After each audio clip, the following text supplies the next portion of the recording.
और जो खर्च भी करें तो अल्लाह के लिए नहीं बल्कि लोगों के दिखाने को, और ईमान न अल्लाह पर लाएं न रोजे आखिर पर। और जिसका साथी शैतान हुआ तो कुछ शक नहीं कि वो बुरा साथी है।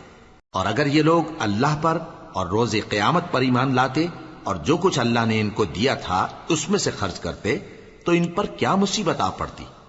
और अल्लाह इनको खूब जानता है।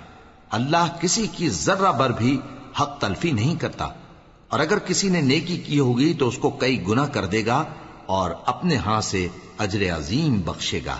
भला उस दिन क्या हाल होगा जब हम हर उम्मत में से अहवाल बताने वाले को बुलाएंगे और तुमको ए नबी सल्लल्लाहु अलैहि वसल्लम इन लोगों का हाल बताने को बतौर गवाह तलब करेंगे।